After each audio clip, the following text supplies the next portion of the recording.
काल दिवसभर पडलेल्या मुसळधार पावसाचा फटका कुर्लावासियांना बसलेला आहे। मी सध्या कुर्ला पश्चिमेकडे कल्पना टॉकीज जिथे आहे त्याच्या मागे असलेल्या जय भवानी चौक परिसरामध्ये आहे आणि या ठिकाणी असलेल्या झोपडपट्टीमध्ये नागरिकांना पावसाचा मोठा फटका बसलेला आहे। त्यांचं अतोनात नुकसान झालेलं आहे। आपल्यासोबत काही स्थानिक आहेत, तिथले आपण त्यांच्याशी थेट बातचीत करणार आहोत। काका, तुमचं नाव काय? रवींद्र सकाराम कीजे। रवींद्रजी, काय नेमकं काल घडलं, काय सांगाल?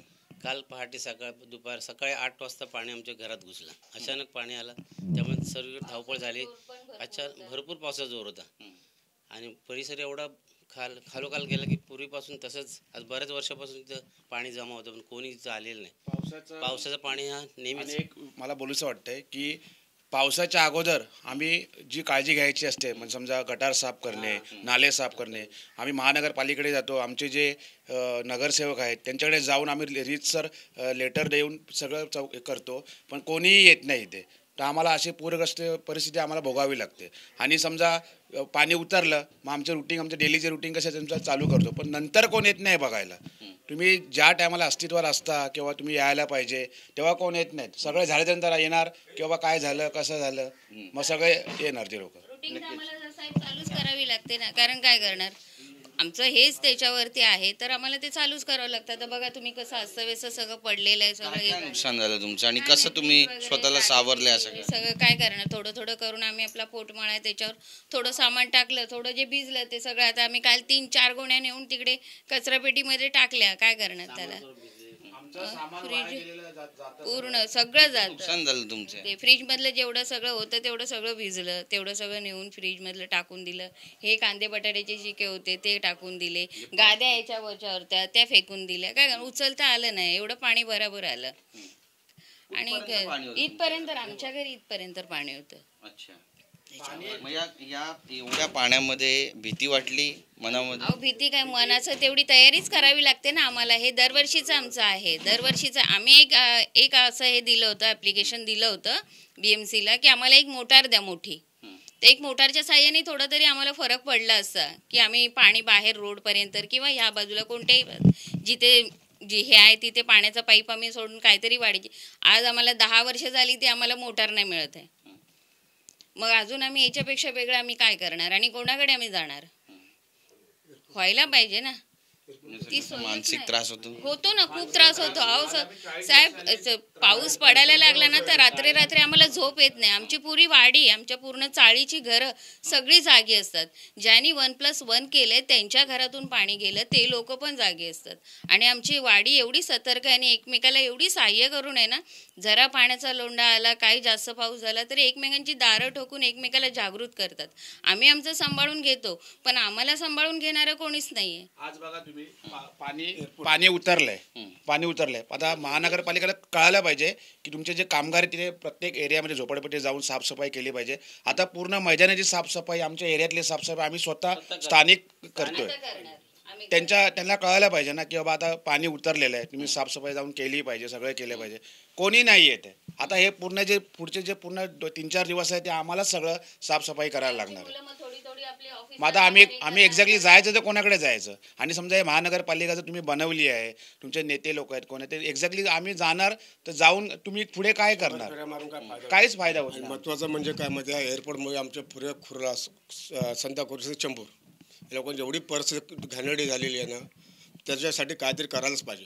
करायला पाहिजे एअरपोर्टचं काहीतरी कारण ते टावर होऊ शकत नाही। सगळ्यात मेन म्हणजे टावर नाही होऊ शकत। नाले साफ, पाऊस पडायच्या अगोदर जे नाले साफसफाई असते, कचरकुंडी आहे ती साफसफाई करा तुम्ही सगळं।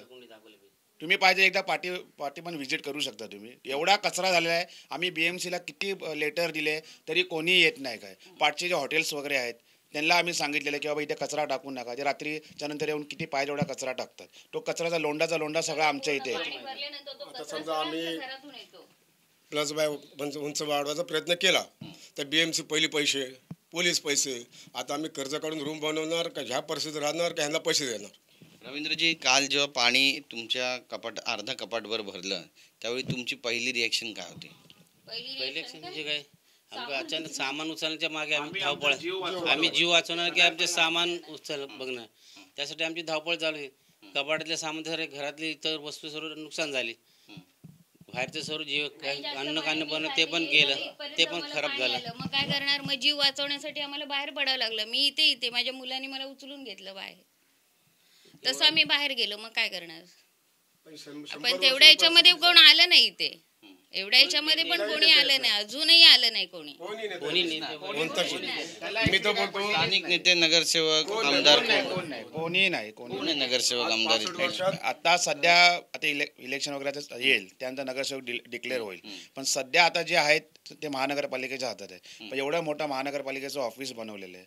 त्यांना ॲक्च्युली कळायला पाहिजे की जिथे जिथे झोपडपट्ट्या आहेत तिथे तुम्ही जाऊन व्हिजिट करा, त्यांची हालत काय ते बघा, त्यांना काय पाहिजे. आज बघा आता ह्या परिस्थितीमध्ये आम्ही आमचं आवरणार का, आम्ही काय पोटासाठी काय खाणार का, आम्ही जॉबला जाणार काय करत, तिघांपैकी कुठली गोष्ट आम्ही फर्स्ट प्रायोरिटी आम्ही कोणा देणार ते फक्त त्यांना कळायला पाहिजे.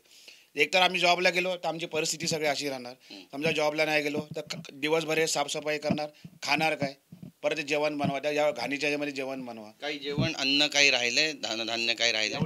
काय नाही, एवढे पैसे सगळे आम्ही काल 3-4 गोणे फेकून आलो सर, फेकून आलो कचऱ्याच्या पेटीमध्ये. कारण ते वास येणार, पुन्हा त्याच्यामध्ये रोगराई पसरणार, त्रास आम्हालाच होणार. म्हणून रात्री आम्ही 12:30 वाजता हे थोडंसं पाणी काढून हे करून आम्ही तिकडे बाहेर फेकून आलो.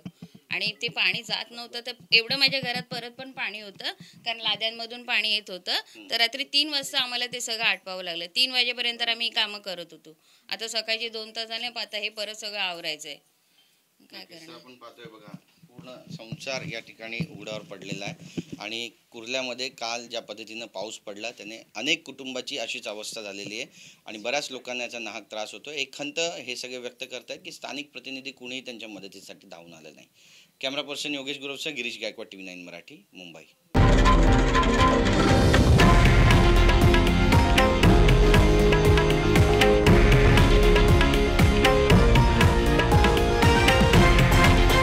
हे आहे देशातील नंबर 1 न्यूज नेटवर्क आणि आपण पाहत आहात TV9 मराठी, एकमेव.